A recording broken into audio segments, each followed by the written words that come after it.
2010వ సంవత్సరం semi Christmas December మాసంలో semi Christmas ప్రార్థన ఆ రోజు ఏర్పాటు చేసుకొని ఆ రోజు కోటానికి అన్నీ రెడీ చేసుకుంటా ఉన్నప్పుడు నా దగ్గరకు వచ్చి డైరెక్ట్గా వాడు నా వస్త్రాన్ని అడుగుతున్నాడు. ఎందుకు? కుక్కకి స్మెల్ చూపించడానికి. వాడికి తెలియదుగా నేను జీవము గల దేవుణ్ణి నమ్ముకున్నాను, సర్వాధికారిని నమ్ముకున్నాను. వాడికి పెద్ద దినం అయిద్దని వాడికి తెలియదు. వాడొచ్చి డైరెక్ట్గా అడుగుతున్నాడు. నేను గుర్తుపట్ల ఫస్ట్ ఇట్లా జనం కూర్చున్నారు, జనాలందరికీ బ్యాక్ సైడ్ నిలబడి మీరు నమ్మండి నమ్మకపోండి నిజం చెబుతున్నాను నేను. వాడు డైరెక్ట్గా ప్రయోగంతో చేస్తున్నాను నా మీద. ఏ విధంగానన్నా నన్ను కూల్ చేద్దామని తిప్పలు పడి వాళ్ళందరూ కూలి రాలిపోయారు.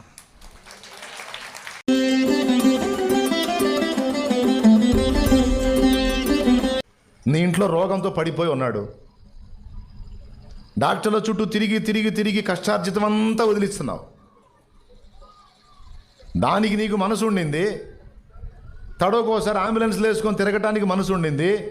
నెలలు హాస్పిటల్లో మగ్గటానికి మనసు ఉండింది. ఆ మనిషి ఫస్ట్ స్టేజ్లో ఉన్నప్పుడే మోకాళ్ళేసి ప్రభువా కార్యము చేయమని ప్రార్థన చేస్తే నువ్వు హాస్పిటల్ గడప తొక్కే పరిస్థితి లేకుండా ఇక్కడే ఈ బెడ్ మీద నుండి లేపడా దేవుడు? నీ కష్టార్జితం పరుల పాలు ఎందుకు అయింది? నీ కష్టార్జితం లోకుల పాలు ఎందుకు అయింది? రెక్కలు ముక్కలు చేసుకొని సంపాదించావే. సంవత్సరం అంతా పంట వేస్తే 1,00,000 వచ్చింది అనుకోండి. ఒక చిన్న రోగం ఇంట్లో ఎవరికన్నా వస్తే తీసుకెళ్ళి హాస్పిటల్ అట్లా అడ్మిట్ చేసి బయటికి తెస్తే 1,50,000 బిల్లు. ఏమైపోయిందయ్యా? ఏడంతా నువ్వు కష్టపడి పండించినటువంటి సంపాదన ఎవరి పాలైపోయింది? లోకుల పాలైపోయింది.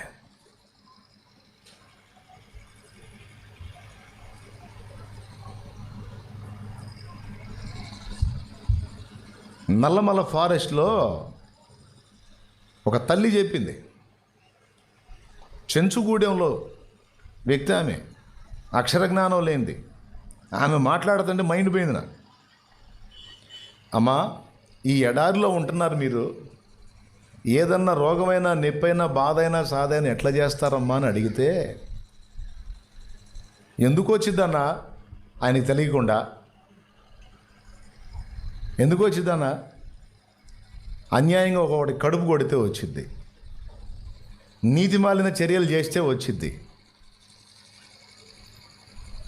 దేవునికి భయపడకుండా విచ్చలవిడిగా జీవిస్తే వచ్చింది, వచ్చి కష్టార్జితం లోకుల పాలైపోయింది. అట్లా కాకుండా దేవునికి భయపడి క్రమంగా నడిస్తే మన కష్టార్జితం మనకు ఉంటుందన్నా అంది.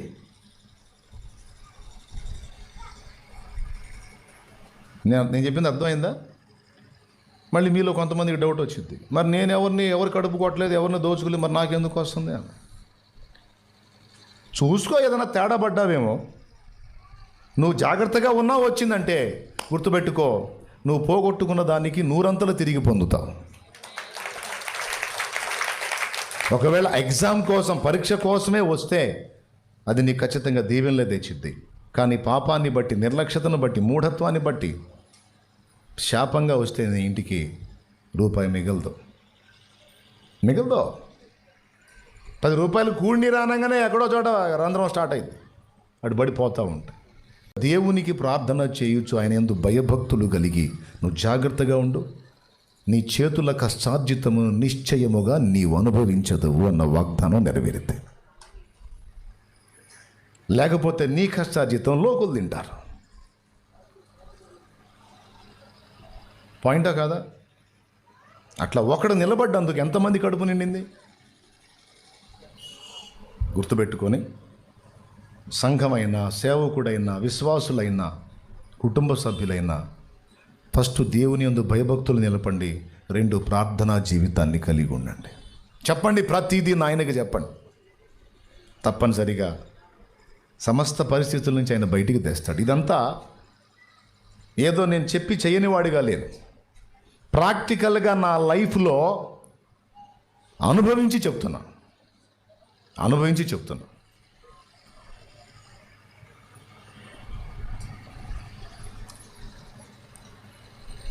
పూజలు, పునస్కారాలు, యాత్రలు, అన్నీ నడిచినాయి.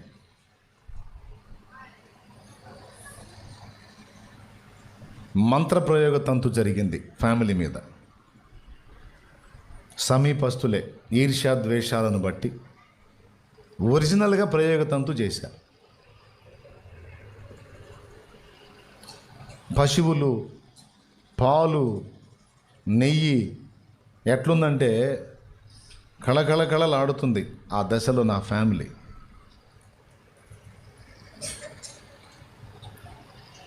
కత్తులు ఉంటాయి చూసారా, పొట్టేళ్ళు కోసే కత్తులు. 2 కత్తులకు క్రొత్త తాళ్ళు చుట్టి వాటికి ప్రయోగతంతు జరిగించి పశువుల మేగుల దగ్గర పడేశారు చెత్తలో. కత్తులంటే వస్తువులు కదా, పనికొస్తాయని ఇంట్లోకి తీసుకెళ్తారని. మమ్మ చురుకైంది. అన్యాచారాల్లో శనివారం ఇనుము తీసుకోకూడదు అంటారు కదా. మమ్మ ఏం చేసిందంటే ఆ రోజు శనివారం, అందుకని ఆమె పశువుల దగ్గర శుభ్రం చేస్తున్నప్పుడు 2 కత్తులు కనపడ్డాయి. కత్తులు. మా నాన్న పాలకెళ్ళాడు. మమ్మ ఆ కత్తులు చూసి పట్టుకుంది, చూసింది. ఏంది ఇక్కడ ఉన్నాయని అనుకుని, ఈ శనివారం ఇనుము దొరికింది తీసుకెళ్ళకూడదని అక్కడ పొట్టేళ్ళు కోసే ఫ్యామిలీ ఒకటి ఉంటే వాళ్ళకి ఇచ్చింది. సరే ఇచ్చింది, అలా ఉంటే ఓకే, బాగుండేది. మా నాన్న పాలకెళ్ళి వచ్చిందాక మా నాన్నకి చెప్పింది, గేదెల మేకుల దగ్గర కత్తులు దొరికినాయని. నేను కూడా చూసేవాడిని, చిన్నోడిని, ఒక 10 ఏళ్ళు ఉంటాయి.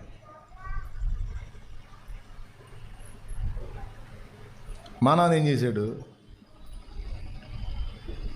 ఎయ్యి అన్నాడు. కొత్త కత్తులు బాగున్నాయి అంది. ఆయన ఏం చేశాడు, ఎయ్యి అన్నాడు. ఆమె ఉంది, ఫలానా వాళ్ళకి ఇచ్చి పంపించాను, శనివారం ఇనుము ఎందుకులే అని అంది. ఇచ్చిదాను, మనకు దొరికినప్పుడు మన ఎందుకు లోకులకి ఇవ్వటం, ఎందుకు తెప్పించమన్నాడు. మళ్ళీ మా వాడిని పంపించి ఆ కత్తులు తెప్పించాను. చూశాడు, బ్రహ్మాండంగా ఉన్నాయి, ఎందుకు వాళ్ళు మనకు ఉంటే కోడిని కోసుకోవడానికి మనకి వచ్చింది అన్నాడు. పెట్టాడు.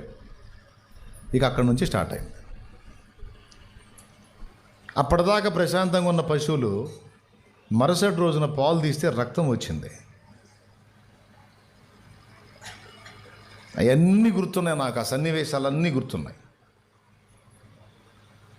పశువులు పాలు తీస్తుంటే బ్లడ్ వస్తుంది అంటే ప్రయోగ తంతు సక్సెస్ అయింది. మా అమ్మకు మైండ్ పోయింది. ఇక ఏం మాట్లాడుతుందో, ఏం చేస్తుందో, ఎట్టుపోతుందో, ఏమవుతుందో ఏం అర్థం కాని పరిస్థితి. కామ ఇద్దరికి గొడవ. కత్తి కోడికి కట్టి వదిలితే 2 కొట్టుకుంటాయి చూడు, అట్లాగా ఆ పోరు, ఆ కొట్లాట అనేది వాళ్ళ నుంచి మాకు టోటల్ ఫ్యామిలీ మొత్తం అందరం కలిసి కూర్చుంటాం, ప్రేమగా మాట్లాడుకుంటా తిందామని. సగం తిని తన్నుకొని లెగుస్తాం అక్కడి నుంచి. ఒరిజినల్గా దయ్యాలు పనిచేసినాయి. ఇట్లాంటివి ఉంటాయంటే కొంతమంది నమ్మరు, కానీ నిజంగా జరిగింది. అబద్ధాలు చెప్పే అవసరం నాకేంది. అది ఎవరు చేయించారో ఆ పని, ఎవరిని వాడి చేయించారో తర్వాత మొత్తం దేవుడు నాకు చూయించాడు, నాకు ఎదుటికి రప్పించాడు, చేసినోడిని చేయించినోడిని. ఇక అక్కడి నుంచి స్టార్ట్ అయింది. కొన్ని సంవత్సరాలు, దాదాపు 10 సంవత్సరాలు విలవిలలాడిపోయాం. చివరికి ఫ్యామిలీలో మరణాలు కూడా స్టార్ట్ అయినాయి. ఆడపిల్ల చనిపోవటం, ఇక ఆడదాకా పోయింది. చివరికి ఆ నివాసం కోల్పోవటం, దేశదిమ్మర్లం అయిపోవటం, అప్పులు, ఆర్థిక సమస్య, ఏదన్నా చెయ్యి ఎదురొస్తూ ఉంటుంది దరిద్రం. ఇక మేమేం చేసామంటే, ఆశ్చర్యం చెప్పనా, ఇంట్లోకి తీసుకొచ్చి పెట్టిన ఆ కత్తులు తర్వాత కనబడలా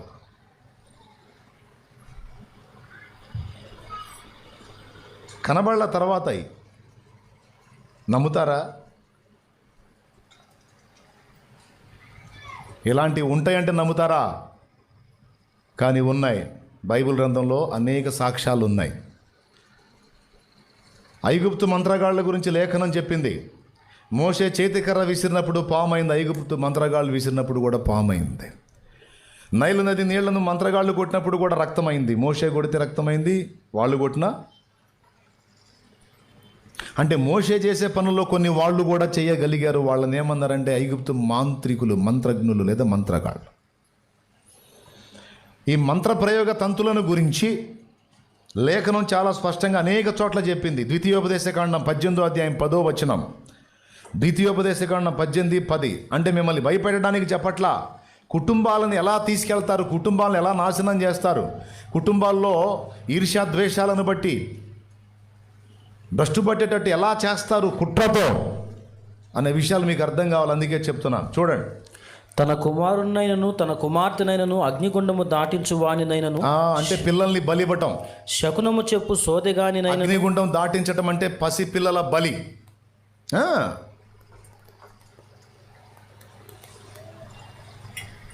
శకునము చెప్పు సోదెగానినైనను, మేఘ శకునములను గాని సర్ప శకునములను గాని చెప్పువానినైనను, చిల్లంగి వానినైనను, మాంత్రికునినైనను, ఇంద్రజాలికునినైనను, కర్ణపిశాచి నడుగువానినైనను, దయ్యముల యొద్ద విచారణ చేయువానినైనను మీ మధ్య ఉండనీయకూడదు. అంటే ఈ పనులు చేసేవాళ్ళు ఉన్నారు అని లేఖనం సాక్ష్యం ఇస్తుంది. ఇందాక నేను చెప్పినదంతా ఎక్కడ కనపడింది మీకు?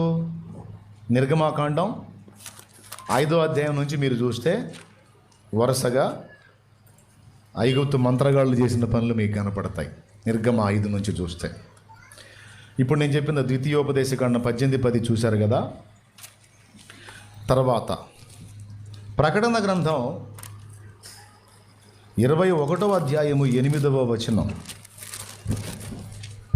పిరికివారును, అవిశ్వాసులను, అసహ్యులను, నరహంతకులను, వ్యభిచారులను, మాంత్రికులను, విగ్రహారాధికులను, అబద్ధికులందరూ అగ్నిగంధకములతో మండు గుండములో పాలు పొందుదురు. ఒకసారి 2 చేతులు ఎత్తి స్తోత్రం చెప్పండి, గట్టిగా చెప్పండి.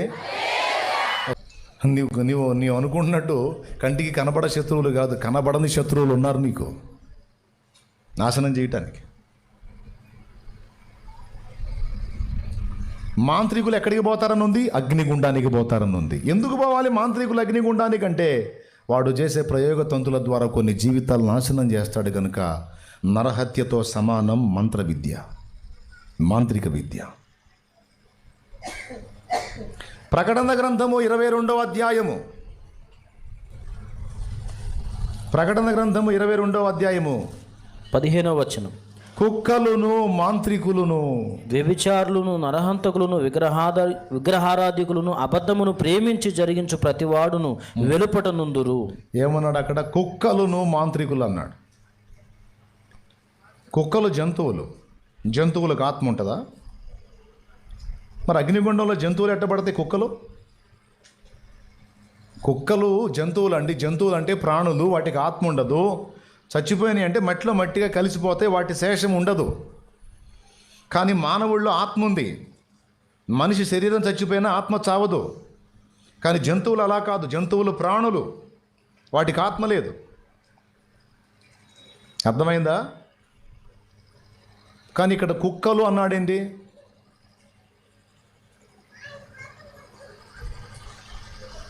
కుక్కలు అంటే కుక్కలన్న పక్కనే మాంత్రికులు అన్నాడు. మాంత్రికులు ప్రయోగించేటువంటి దుష్ట శక్తులు. ఆ దుష్ట శక్తుల్ని కుక్కలతో పోల్చాడు. అంతేకాదు, కుక్క కక్కి తిరిగి తింటది. రక్షణ పొంది మళ్ళా లోకంలో కలిసిపోయిన వాళ్ళు కూడా కుక్కలతోనే పోల్చబడతారు. రక్షణానుభవంలోనికి వచ్చి మళ్ళా దేవుణ్ణి విడిచి లోకంలో కలిసిపోయిన వాళ్ళు కుక్కలతోనే పోల్చబడతారు. అదొకటి. రెండవది, దుష్ట శక్తుల్ని కుక్కలు అన్నాను నేను. అక్కడ కుక్కలు ఉన్న దగ్గర వెంటనే మాంత్రికులను జోడించాడు. ఎందుకు ఆ మాట అన్నాడో తెలుసా మీకు? మంత్ర ప్రయోగ తంతులలో, బాగా వినండి, మంత్ర ప్రయోగ తంతులలో ఒకడు ప్రయోగం చేసేటప్పుడు ఒక వ్యక్తి మీద ప్రయోగం చేయాలనుకుంటే ఆ వ్యక్తికి సంబంధించినటువంటి వస్తువులు కొన్ని వాడు సేకరించాలి. అది నోట్లో ఉమ్ము కావచ్చు, గోళ్లలో మట్టి కావచ్చు, కాలి కింద మట్టి కావచ్చు, ఒంటి మీద ఉన్న వస్త్రం కావచ్చు, తల వెంట్రుక కావచ్చు, వాడి నమూనా, వాడికి సంబంధించినటువంటి నమూనా ఏదైనా కానీ ఒక ఆధారం వాడు సేకరించాలి. మీరు గమనించండి, ఈ దుష్టశక్తులు ఎలాంటివంటే, ఒక వ్యక్తి మీదకి వెళ్ళి అది అటాక్ చేయాలంటే దాన్ని వీడు ప్రయోగం చేయడానికి, సంబంధిత వ్యక్తి మీదకి పంపటానికి ముందు వీడు ఆ దుష్టశక్తిని ఆవాహనం చేసుకొని దానికి చేయాల్సిన కొన్ని కార్యాలు చేస్తాడు. చేసి దాన్ని వీడు అదుపులోకి తీసుకొని దాన్ని ప్రయోగించాలని ఎవరి మీద ప్రయోగించాలంటే అడ్రస్ కావాలి కదా. అందుకని వాడు ఏం చేస్తాడంటే, ఈ పర్సన్ మీద నువ్వు అటాక్ చేయాలని ఆ పర్సన్కి సంబంధించినటువంటి వస్తువుల్లో ఏదో ఒకటి దానికి చూపిస్తాడు. డిటో దొంగల్ని పట్టుకోవడానికి పోలీస్ కుక్కల్ని మీరు చూడండి. ఎక్కడన్నా ఒక హత్య జరిగినా, బాగా వినాలి, ఎక్కడన్నా ఒక హత్య జరిగినా, లేకపోతే దొంగతనం జరిగినా, అక్కడ అడుగుజాడల్ని ముందు ఆ కుక్కకి, లేదా అక్కడ వస్త్రాలు ఉంటే ఆ వస్త్రాలు, లేకపోతే వాడు పట్టుకున్న ఆయుధం ఏదన్నా ఉంటే అది, అవునా, ఏదో ఒకటి స్మెల్ చూపించి వదులుతాడు. నేరుగా పోయి వాడిని పట్టుకుంటుంది. అది ఎంతమందికి తెలుసు? అది దానికి వాడికి సంబంధించిన ఏదో ఒక ఆధారం చూపించకపోతే ఇది పోలేదు. యాజ్ ఇట్ ఈజ్గా దుష్ట ప్రయోగం చేసేవాడు కూడా ఆ ప్రయోగ తంతులో సంబంధిత వ్యక్తిని ఎఫెక్ట్ చేయడానికి ఆ వ్యక్తికి సంబంధించినటువంటి విషయాలు ఏదో ఒకటి తీసుకోవాలి. తీసుకొని వాడు లేపిన దుష్టశక్తికి దాన్ని చూపించి వెళ్ళిపోయి అటాక్ చేయమంట. అర్థమైందా? కాలేదా? ఇంత క్లియర్గా చెబితే కాలేదన్నట్టు ముఖం పెట్టారేంది? అందుకని లేఖనంలో దాని పేరు ఏమన్నాడంటే కుక్కలును మాంత్రికులు అన్నాడు. కుక్కలకు ఎలాగైతే వాసన చూపించి వదులుతారో వ్యక్తులను, కుటుంబాలను నాశనం చేయటానికి, అట్లాగా ప్రయోగం చేసే అవకాశం ఉంది. వాళ్ళని సేకరించడానికి అవకాశం లేదు అనిపించింది అనుకో, ఈ దుష్టాత్మల్ని వస్తువులకు లింక్ చేసి ఆ వస్తువులు ఆ ఇంట్లోకి పంపిస్తే చాలు, అది ఎంటర్ అయింది లోపలికి. 2 రకాలు చెప్పాను. 1 వాళ్ళ ఆనవాళ్ళు తీసుకొని చేయటం. 2 వాళ్ళకి ఇష్టమైన వస్తువులు ఏవైనా ఉంటే వాటిని రెడీ చేసి వాళ్ళకి అందుబాటులో తీసుకెళ్ళి వాళ్ళకై వాళ్ళే వాటిని స్వీకరించేటట్టు చేయటం. ఆ 2 జరిగింది మా మీద. అది విషయం. ఎంతమంది లైన్లో ఉందని నేను చెబుతుంటే, ఆ తర్వాత అవి దాడి చేయటం, ఆ కుటుంబానికి వాడు ఏది అయితే చెప్పాడో ఆ చర్య జరిగించడానికి అవి రెడీ అవుతాయి. ఇలాంటి చర్యలు ఉన్నాయని లేఖనము సాక్ష్యం ఇస్తుంది. ఇవన్నీ నేను మీకు ఎందుకు చెప్తున్నానంటే ఇలాంటివి ఉంటాయి. అలాంటి తంతు జరిగింది. ఆ తర్వాత ఇంట నాశనము, మరణకరమైన పరిస్థితులు అన్నీ వచ్చినాయి. చివరికి నెత్తి మీద నీడ కూడా లేకుండా ఉండే అద్దె ఇంటికి అద్దె కట్టిన పరిస్థితికి వచ్చేసింది. చివరికి మా ఆలోచనలు ఎట్లా పోతున్నాయంటే, యావత్ ఫ్యామిలీ ఈ బాధలు తట్టుకోలే చచ్చిపోదామని కుటుంబం కలిసి సామూహిక ఆత్మహత్య అంటారే, అట్లాంటి ఆలోచనలు కూడా వచ్చినాయేమో. ఇదంతా దయ్యం పనే. గొడవల్లోనే వచ్చింది ఆలోచన. ఈ లొల్లంతా ఎందుకు, సర్దాం రండి, అందరం చచ్చిపోదాం రండి అనే పరిస్థితి వచ్చింది.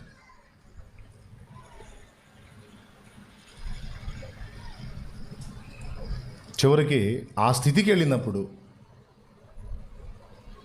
మరి ఇన్ని గుళ్ళు, ఇన్ని గోపురాలు తిరిగి ఈ పిచ్చిలో ఉన్నాను కనుక యేసు ప్రభు అంటే నాకు ఇష్టం లేదు. ఎవరు ఎన్నిసార్లు ట్రై చేసినా వినటానికి ఇష్టపడలేదు. చివరికి ఒక రాత్రి నేను విరక్తిలో ఉండి, ప్రాణం మీద విసుగు చెంది, మరణాపేక్షతో ఆలోచిస్తూ, చావాలి, ఈజీగా చావాలి, ఎట్ట చేస్తాం, ఈజీగా చావాలి అని మరణాపేక్ష గలవాడిని కన్నీళ్లతో బాధపడుతూ నేను రోధిస్తూ, వృద్ధులైన తల్లిదండ్రి, తల్లిని కోల్పోయి తండ్రి డ్రింకర్ అయి, ఇద్దరు తండ్రి ఉన్నా లేనట్టే, తల్లి పోయింది, 3 పిల్లలు పసిబిడ్డలు. ఆమె చనిపోయిన 4 ఏళ్ళకి ఆయన కూడా చనిపోయాడు. 3 చిన్న చిన్న బిడ్డలు.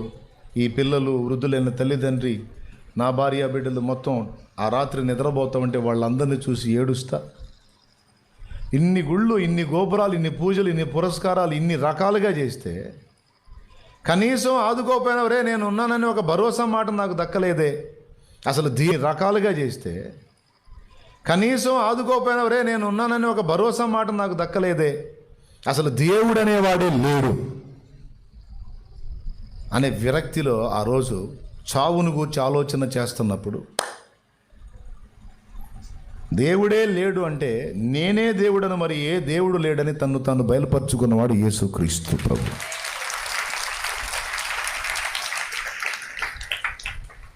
నేనున్నానురా బాబు, కానీ నా పేరు చెబితే నువ్వు బుస్సుమన్నావు. ఇప్పుడేమో అసలు దేవుడే లేడు అంటున్నావు.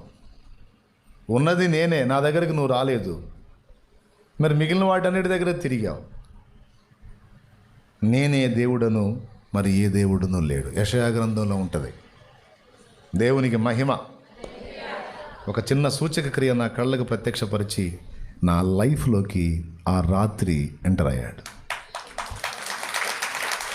నిజంగా ఏ రాత్రి నేను బాగా దుఃఖపడి విరక్తిలోకి వెళ్ళానో, ఏ చేదు నాకు మింగుడు పడని స్థితిలో ఆవేదన చెందానో, ఆ రాత్రి ఆయన నా దగ్గరకు వస్తున్నాడు. నా జీవితం ఒక అద్భుతమైన మలుపు తిరగబోతుందన్న సంగతి నాకు తెలియదు. నిజంగా అదే జరిగింది. యేసుప్రభు ఆ రాత్రి నన్ను దర్శించటం, తర్వాత నేను నా తల్లికి వెళ్ళి విషయం చెప్పటం, ఆమె కొద్దిగా అడ్డు చెప్పటం. యేసుప్రభు దగ్గరికి వెళ్తే మరి మొక్కులు తీర్చాతి కాదు, మనం చేయాతి కాదు, కంప్లీట్గా ఆయనలోనే ఉండాలి. మరి ఆల్రెడీ మనం మొక్కినే తీర్చకపోతే ఇప్పటికే అక్క చచ్చిపోయిందయ్యా, పరిస్థితులు బాగలేవు, ఆలోచించయ్యా అంది. నేను అన్నాను, తీర్చుకుంటే మీరు తీర్చుకోండి, తిప్పలు పడితే మీరు తిప్పలు పడండి, నేను ఇంకా ఎక్కడికి రాను. ఈ ఒక్కటి నేను ఫైనల్. ఎందుకంటే నేను ఆ రాత్రి ఏం ఆలోచనలు చేసుకున్నానో అమ్మకు తెలియదుగా.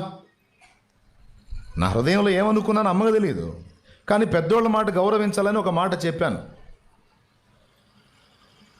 ఆమె ఆ మాట చెప్పినప్పుడు నేను ఒక్క మొక్కు కూడా తీర్చను, ఇంకెక్కడికి రాను. ఎందుకంటే నన్ను యేసుప్రభువే దర్శించాడు. కాబట్టి నేను ప్రభువులోకి వెళ్ళిపోతాను, నేను చర్చికి వెళ్తానని ఆ రోజు తెగించి చెప్పాను. మమ్మ ఫస్ట్ అడ్డు చెప్పింది. కాదయ్యా, జుట్టు పెంచుకున్నావు, అబ్బాయికి మరి అక్కడ తిరుపతితో తీయాలి జుట్టు అని చెప్పని అన్నావు, మరి ఎట్లా ఎంత అంటే, ఏ ఆడికి పోనువా, ఏసై దగ్గరికే పోతా. ఎందుకంటే నేను వెతికినప్పుడు నేను సేవించినోడు ఒక్కడ కనపడలా నాకు. కానీ నేను ద్వేషించిన వాడే తన్ను తాను బయలుపరుచుకున్నాడు నాకు.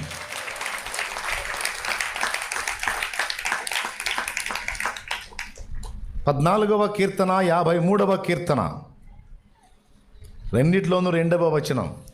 వివేకము కలిగి దేవుని వెతకువారు కలరేమో అని ఆకాశము నుండి దేవుడు నరులను పరిశీలించెను.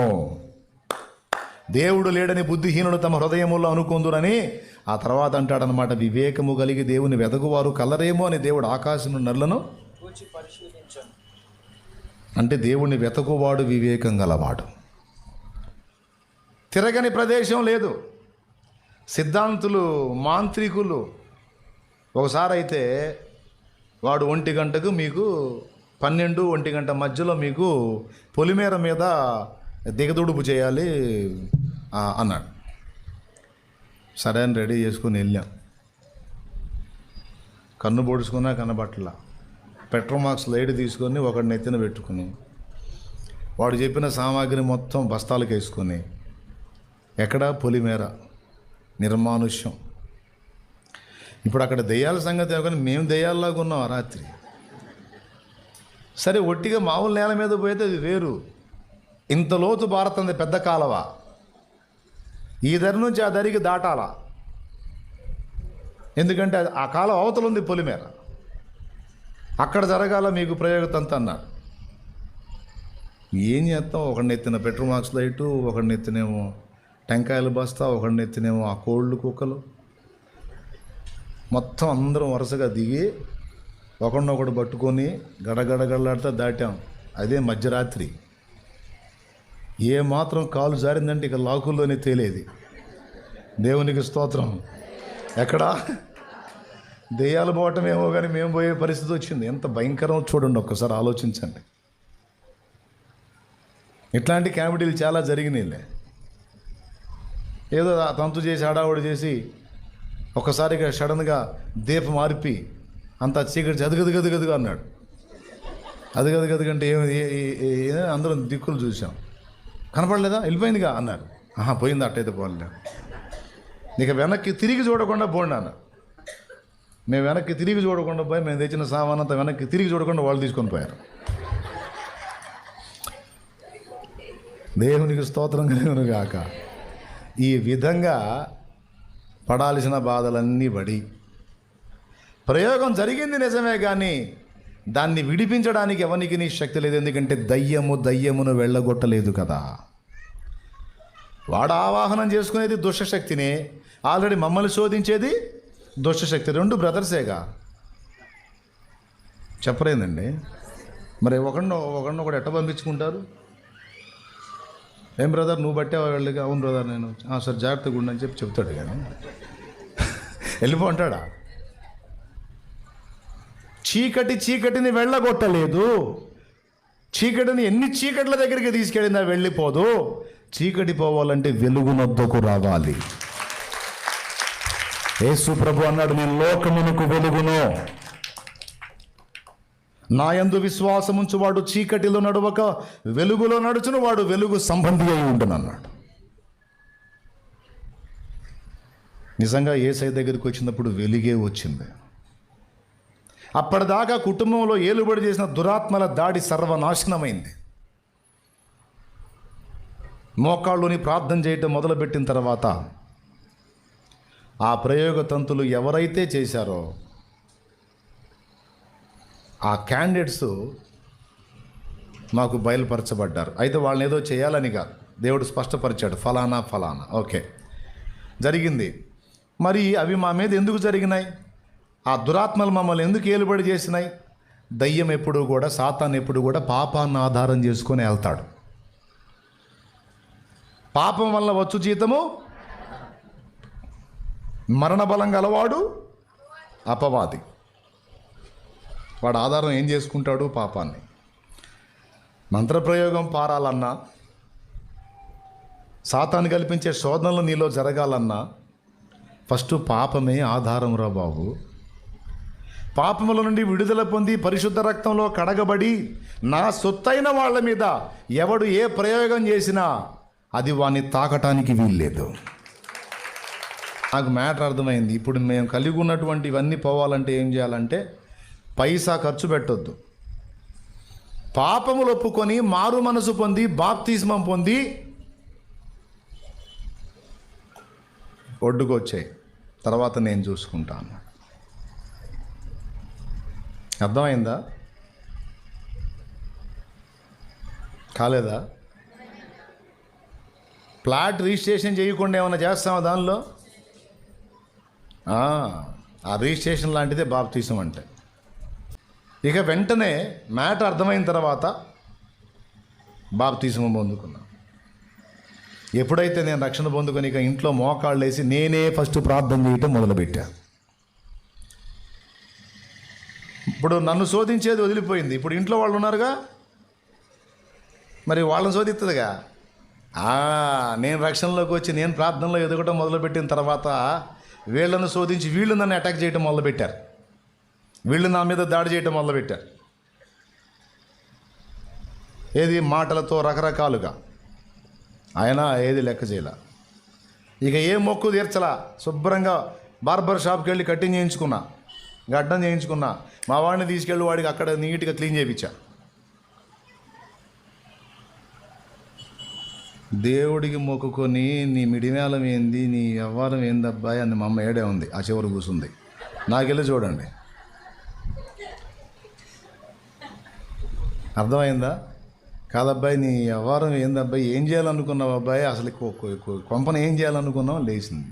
కొంపకి ఏమీ కాదు, పట్టిన దరిద్రం వదిలిద్ది. ఎందుకంటే నువ్వు ఏది దేవుడు అన్నావో అది నిజమునకు దేవుడు కాదు. అరిషడ్ వర్గాలకు బానిసలయ్యారు, వాళ్ళు కూడా నాలాంటోళ్లే. వాళ్ళు ఏదన్నా మంచి పనులు చేసుంటే అప్పుడు రాజులు కాబట్టి రాజ్యానికి వాళ్ళకేదో ఘనపరిచారు, సన్మానించారు, మొక్కారు, మంచి రాజు బాగా పరిపాలన చేశాడని. అయితే వీళ్ళు రాజులు అవుతారు, మంచిగా పరిపాలించారు, రాజులు అవుతారు. కానీ సృష్టికర్త అంటే పాపము లేనివాడై ఉండాలి, పాపుల కొరకు క్రయధనము చెల్లించిన వాడై ఉండాలి, నీతి తప్పని వాడై ఉండాలి, న్యాయము తప్పని వాడై ఉండాలి, పరిశుద్ధుడై ఉండాలి, ప్రేమస్వరూపి అయి ఉండాలి. ఏ కోణంలో చూసినా మచ్చలేని చంద్రుడుగా ఉండాలి.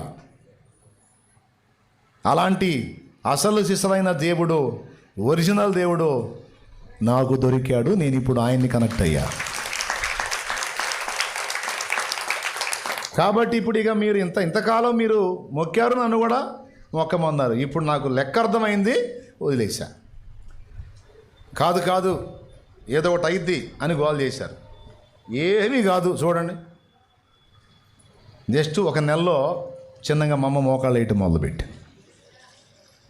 తర్వాత మిగిలిన వాళ్ళు చిన్నగా ఫ్యామిలీ మొత్తం కలిసి ప్రార్థన చేయటం మొదలుపెట్టిన తర్వాత దుష్టశక్తులు కుటుంబాన్ని వదిలిపెట్టి పోవటం మాత్రమే కాదు, అన్ని నాళ్ళు మా జీవితంలో మేము ఎరగని సంతోషం, సమాధానం, ప్రార్థనకు జవాబు అనేది టోటల్ ఫ్యామిలీ మొత్తం కలిసి బైబిల్ మధ్యలో పెట్టుకొని కుటుంబం మోకాళ్ళుని ప్రార్థన చేయటం మొదలుపెట్టిన తర్వాత ఆశ్చర్యకరమైన విడుదల చూశాం. నేను అందుకు చెప్తున్నా, కలిసి ప్రార్థించండి, కనీసం ఫ్యామిలీలో ఒక్కళ్ళన్న ముందు గట్టిగా పట్టుబట్టండి అని. వాళ్ళు అంతటితో వదిలిపెట్టలా. 2010వ సంవత్సరంలో నేను సేవకు వచ్చాను. 2006లో సేవకు వచ్చాను. 4 సంవత్సరాల సేవ జరిగింది. 2010వ సంవత్సరానికి ఇంచుమించు 800 నుంచి 1000 మంది వ్యక్తులు కూర్చొని ఆరాధన చేస్తున్నారు. దేవుని పరిశుద్ధ బలిపీఠం మీద ఉండి నేను చెప్తున్నా, రియల్గా జరిగింది.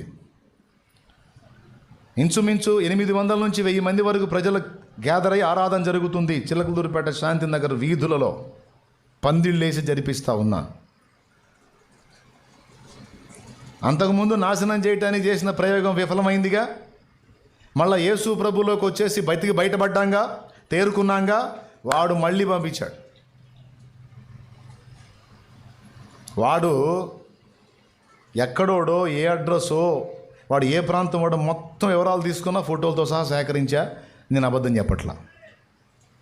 ఇట్లాంటి వ్యక్తులు సమాజంలో ఉన్నారంటే ఉన్నారు. డైరెక్ట్గా వచ్చి 2010వ సంవత్సరం డిసెంబర్ మాసంలో సెమీ క్రిస్మస్ ప్రార్థన ఆ రోజు ఏర్పాటు చేసుకొని ఆ రోజు కోటానికి అన్నీ రెడీ చేసుకుంటా ఉన్నప్పుడు నా దగ్గరకు వచ్చి డైరెక్ట్గా వాడు నా వస్త్రాన్ని అడుగుతున్నాడు. ఎందుకు? కుక్కకి స్మెల్ చూపించడానికి. వాడికి తెలియదుగా నేను జీవం గల దేవుణ్ణి నమ్ముకున్నాను, సర్వాధికారిని నమ్ముకున్నాను. వాడికి పెద్ద దినం అయిద్దని వాడికి తెలియదు. వాడొచ్చి డైరెక్ట్గా అడుగుతున్నాడు. నేను గుర్తుపట్ల ఫస్ట్ ఎవరో పెద్ద ఆయనలే, అంత ఒక 60 సంవత్సరాల లోపు ఉంటుంది ఏజ్. నా వస్త్రం అడుగుతుంటే, నువ్వు పెద్దవాడిలాగా ఉన్నావు, మా నాన్న చొక్కా పంచా నీకు ఇస్తాను, కొత్త ఇస్తాను, నా ఈ పాత బట్టలు అడుగుతున్నావు ఎందుకు పెద్ద అయినా, కూర్చో ఛాయ్ తాగాని కూర్చోబెడతాను. నా తపనేంది? ఇంకా సేపట్లో ప్రేయర్ స్టార్ట్ అయ్యింది, సువార్త చెప్తాను, వింటే ఈ ఆత్మరక్షణ. మనకి ఎవడు దొరికినా అదే గోలగా, అదే గోల. ఏ గోల? ఒక ఆత్మ రక్షించాలి. అది ఏదో ఒక ఆత్మను రక్షిద్దాం అని నేను వాడి రక్షణ కోసం ఆలోచిస్తే వాడు నన్ను గాజేయడానికి ప్లాన్ వేశాడు. వాడు డైరెక్ట్గా నా వస్త్రాలు అడుగుతున్నాడు. నా ఎట్లా సరిపోతాయి, నువ్వు ఎట్లా ఉన్నావు, మా నాన్న ఇస్తాను ఉండనంటే, కాదయ్యా నేను వెళ్ళాలయ్యా, కనీసం లుంగి అన్న అయ్యయ్యా అన్నాడు. నువ్వు కట్టుకునే లుంగి అన్న అయ్యయ్యా అన్నాడు. వాడు డేరు చూడు, అసలు డైరెక్ట్గా వచ్చి నన్ను, ఎందుకు నేను సేవకుడుకున్నాను కదా, కనికరం చూపుతాను కదా, అందుకని డైరెక్ట్గా తీసుకెళ్తా. నేనే మొండిగా అడ్డం తిరిగాను. లేదు, మా నాన్న ఇస్తాను ఉండు. పాత లుంగి పాత చొక్కాలు అడుగుతావే నేను, పెద్దోడు నువ్వు, మా ఎట్ట జరిగిపోతే అయినా నేను లుంగి కట్టుకోను. అప్పట్లో మనకి లుంగి అలవాట్లు లేవు. నేను లుంగి కట్టుకోవడానికి లేదు నా దగ్గర ఇవ్వటానికి. పంచి ఇస్తాను మా నాన్నయ్య, కొత్త ఇస్తాను పెద్ద ఆయన. లేడు, వాడు సైడ్ అయ్యాడు. ప్రేయర్ స్టార్ట్ అవుతుంది, ఆరాధన జరుగుతుంది. ఇట్లా జనం కూర్చున్నారు. జనాలందరికీ బ్యాక్ సైడ్ నిలబడి, మీరు నమ్మండి నమ్మకపోండి నిజం చెబుతున్నాను, నేను డైరెక్ట్గా ప్రయోగతంతు చేస్తున్నాను నా మీద. వేదిక మీదనే నన్ను పడగొట్టాలని వాడు అక్కడుండి ప్రయోగతంతులు చేస్తూ ఉన్నాడు. దుష్టశక్తుల్ని ఉసిగొలుపుతూ ఉన్నాడు. ఎక్కడ పని చేస్తాయి? సాతానే డైరెక్ట్గా చెప్పాడు. వాడికి తెలియదుగా నిద్రమోహం వాడికి. ఏబు గ్రంథము 1వ అధ్యాయము 10, 11, 12 వచనాలు కిందికి చదువు. డైరెక్ట్గా సైతాన్ చెప్పాడు, నా సేవకుడైన ఏబు సంగతి నువ్వు ఆలోచించితివా అని సాతానుతో దేవుడు అంటే, వీడంటాడు, ఏబు ఊరకయ్యే నీతిమంతుడాయనా, నీవు అతనికిని అతని ఇంటి వారికిని అతని కలిగిన అంతటికిని చుట్టూ కంచె వేసితివి కదా, అది తీసి నన్ను పోని అప్పుడు చెప్తా. అంటే ఏబు చుట్టూ, ఏబు ఇంటి చుట్టూ, ఏబు వారి చుట్టూ కంచె ఉందని వీడికి ఎట్ట తెలుసు? వీడు పోయాడు, ఏబుని అటాక్ చేయడానికి పోయాడు, మొహం మగలు కొట్టుకుని వచ్చాడు. స్తోత్రం. అర్థమైందా? పోకుండా ఎట్ట తెలిసిదాకా తెలియదుగా. అప్పుడు పోయాడు, ముఖం పగిలింది. ఇట్లాంటిది ఒకటి ఉంటుందన్న సంగతి వీడికి తెలియదుగా, నా కోసం వచ్చిన వాడికి. ఆయన అగ్ని ప్రాకారం మా చుట్టూ ఉంది. వాడు ఎంతగా విజృంభిస్తున్నాడో ఇక్కడ ఆరాధన అంతగా విజృంభించింది. నిజం.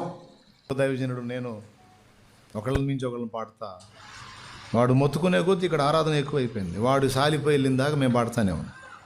మాకు తెలియదు అక్కడ ఆ తంతు జరుగుతుంది, ఇక్కడ ఇది జరుగుతుంది. దాడికి ప్రతి దాడి. గుర్తుపెట్టుకో, ఎప్పుడైతే దుష్టశక్తి నీ సమీపానికి వచ్చిద్దో పరిశుద్ధాత్మ అభిషేకము నీ మీదికి వచ్చింది. అది గుర్తు. మానవరీత్యా నువ్వు బలహీనురాలివే, బలహీనుడివే. దుష్టశక్తి అనేది నిన్ను మించినదే, అది బలవంతురాలే.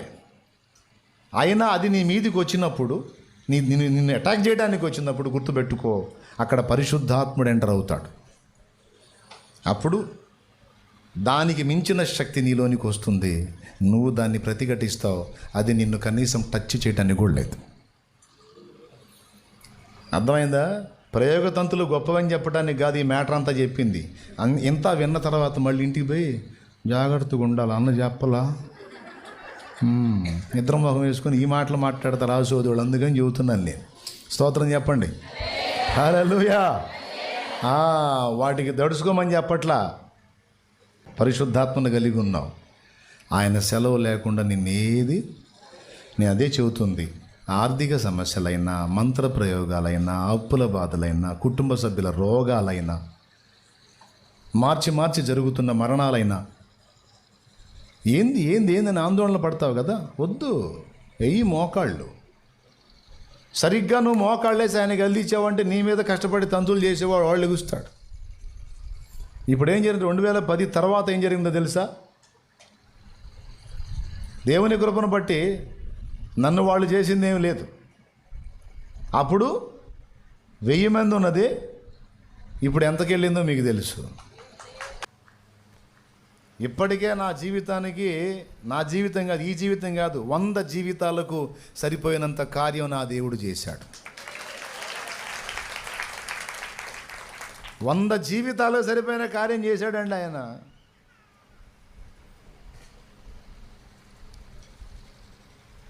అప్పటి నుంచి ఇప్పటిదాకా నన్ను ఎఫెక్ట్ చేయడానికి దెయ్యాల ద్వారా శోధించబడిన మనుషులు ఏమంటే ప్రత్యక్షంగా, పరోక్షంగా, బాహటంగా, అచ్చంగా నా మీద లైవ్లు పెట్టి ఎన్ని రకాల తిప్పలు పడి, ఏ విధంగానన్నా నన్ను కూల్చేద్దామని తిప్పలు పడి వాళ్ళందరూ కూలి రాలిపోయారు. పన్ని కట్టుకొని 2 మార్లు ప్రయోగతంతుకి ఒడిగట్టినటువంటి వాడు, చెయ్యమని అవతల వాడిని ప్రోత్సహించి వాడికి డబ్బులు ఇచ్చి మరీ పురిగొల్పిన వాడు చచ్చిపోయే క్షణాన్న కుక్క అరిసిద్ది చూసారా, అలా అరుస్తా చచ్చిపోయాడు, అయిపోయాడు, లేడు. వాడి దగ్గర ధనం తీసుకొని ఎవడైతే నా మీద ప్రయోగానికి వచ్చాడో వాడు చనిపోయిన సంగతి ఫ్యామిలీ కూడా తెలియదు. ఎట్లా అంటే డెడ్ బాడీ కంపు కొడితే ఆ డెడ్ బాడీ స్మెల్ను బట్టి ఆ ఇంటి దగ్గరికి వెళ్ళి మున్సిపాలిటీ వాళ్ళు బయటికి లాగారు వాడి బాడీని. 2 మారతాడా, మాట్లాడి మారుస్తాడు, మారడా ఇక అంతే, వాడి అడ్రస్ మారిపోయిద్ది, భూలోకం నుండి వేరే ప్రాంతానికి వెళ్తాడు. అది ఏ సైతో చేతురుగా ఆయన ఏదో 2 ఏళ్ళు ఎట్టు పెట్టుకుని ఎట్టుంటే ఫోటోలో ఎప్పుడు అంతే ఉంటాడు అనుకుంటారు, తోలు ఊడిద్ది. దేవునికి స్తోత్రం కలుగును కాక. విశ్వాసనావసాగుచు పయనించు సమయాన నా ప్రభు, విశ్వాసనావసాగుచు పయనించు సమయాన నా ప్రభు, సాతాను సుడిగాలి రేపగా నా ఎదుటే నిలిచేవనా ప్రభు, సాతాను సుడిగాలి రేపగా నా ఎదుటే నిలిచేవనా ప్రభు, నేను వెళ్ళే మార్గము నా యేసుకే తెలియును. ఏబు దగ్గరకు వచ్చినా దేవుని దగ్గరికి వెళ్ళి పర్మిషన్ తీసుకొని వచ్చాడు. దేవుడు పర్మిషన్ ఇవ్వకుండా భక్తుణ్ణి ముట్టడానికి డైరెక్ట్గా సైతానుకే కుదరదు. ఇక వాడి కింద ఉండే దుష్టశక్తులు, దయ్యాలు, దురాత్మలు ఏవైనా పేరు చెప్పును, లీడర్ వల్లే గాల, నాయకుడి వల్లే గాల, దయ్యాల రాజు వల్లే గాల, వాటి వల్ల ఏమైంది ఏమంటారండి? నేనేం చెప్పరు మీరు? అయిద్దా? వాడు రావాలంటేనే పర్మిషన్ తెచ్చుకోవాల్సి వచ్చింది, అవునా? 1. 2 మీకు బైబిల్ నిరూపణ. 2 సౌలు మీద దురాత్మ రావడానికి సౌలు పరిశుద్ధాత్మ అభిషిక్తుడు, అందుకని పేరుకు పరిశుద్ధాత్మ అభిషిక్తుడే కానీ అన్ని జిలాగు పనులు చేస్తుంటాడు ఆయన. దేవుడు ఒకటి చెప్తే ఆయన ఇంకో పనులు చేస్తుంటాడు. ఇక దయ్యం ఏం చేసింది తెలుసా? దురాత్మ డైరెక్ట్గా దేవుని దగ్గరికి వెళ్ళి రిక్వెస్ట్ చేసుకుంది, సౌలు నీ మాటకు తిరుగుబాటు చేస్తూ తరచుగా నిన్ను వ్యతిరేకిస్తున్నందున ఇప్పుడు నాకు అవకాశం ఇస్తే నేను పోయి కూర్చుంటా. ఎల్లు అన్నాడు దేవుడు, ఎందుకంటే ఆల్రెడీ పరిశుద్ధాత్ముడు ఉన్నాడు అతని మీద అని చెప్పినట్టు మా మీద ఏమన్నా చేశారా అని ఇక ఎమ్మటి ఈ ప్లాన్లు మొదలు పెడతారు, ఈ ఐడియాలు. ఆల్రెడీ ఇప్పటికే వాళ్ళ దగ్గర వీళ్ళ దగ్గర తిరుగుతున్నాడు లేదు, అద్దుకో నేను చెప్పలా అన్న దగ్గరికి బాగానే ఆయన ఆ వ్యవహారమే చెప్పాడు. ఏ వ్యవహారం? ఆ వ్యవహారమే చెప్పాడు. నేను మొత్తుకుంట్లా చేశారు మనకే, చేస్తే ఇక పోతావా బాబు, మారు మనసు పొంది బాప్తిస్మం పొందు. దయ్యపు ప్రయోగాలు నీ మీద పారాలన్నా, సాతాను శక్తులు నీ మీద పనిచేయాలన్నా పాపములో ఉన్నంత వరకు అవి పనిచేస్తాయి. ఎప్పుడైతే అవి కడిగేసుకొని పరిశుద్ధ ఆత్మతో నింపబడి దేవుని సొత్తు అవుతావో ఇక ఏది నీ మీద పారదు. ఓకేనా? అయిపోయింది. జాగ్రత్త పడండి, మర్యాదగా చెబుతున్నా. ఇంత తెలిసి కూడా మళ్ళీ నిర్లక్ష్యంగా చేస్తే సైతాన్ పెత్తనం కిందే ఉంటావు, చిత్తు అవుతావు. ఇప్పటికీ అయిపోయావు. ఇప్పుడన్నా మారు మనసు పొంది కనీసం ఈరోజన్నా బాప్తిస్మం పొందుకో, పాపాలు ఒప్పుకొని ఈ భూమి మీద సైతాను దాడి తప్పించుకుంటావు. చచ్చిన తర్వాత కూడా నిత్య జీవానికి వెళతావు. ఇక్కడ సాతాను బంధకాల్లోంచి నేను విడిపించడానికి, మరణానంతరం నిత్య జీవాన్ని నీకు ఇవ్వడానికి యేసు ప్రభు నిన్ను రక్షణ పొందమన్నాడు. ఆ రక్షణ నీకు ఊరకొచ్చింది కాదు. కలవరి శిలువలో నా ప్రభు ప్రాణం పెట్టి అరికాలు మొదలు నడినెత్తి వరకు, శరీరం మొదలుకొని సిరిపాదం వరకు సర్వ శరీరం రక్తసిక్తమై తూట్లు పొంది నెత్తుటి ముద్దగా నీకై నాకై వేలాడి తన ప్రాణమును క్రయధనంగా చెల్లించి నీకు ఇచ్చిన రక్షణ. ఆ రక్షణ పొందుకుంటావా? సాతాను అధికారం నుండి విడుదల పొందుతావు, నిత్య జీవాన్ని స్వతంత్రించుకుంటావు. రక్షణ నిర్లక్ష్యం చేస్తావా, ఇక్కడ వాడి పెత్తనం కింద ఉంటావు, నిత్య జీవాన్ని కోల్పోయి నిత్య నరకానికి వెళతావు. ఇది నాకు లేఖనంలో చెప్పమన్నాడు, చెప్పా.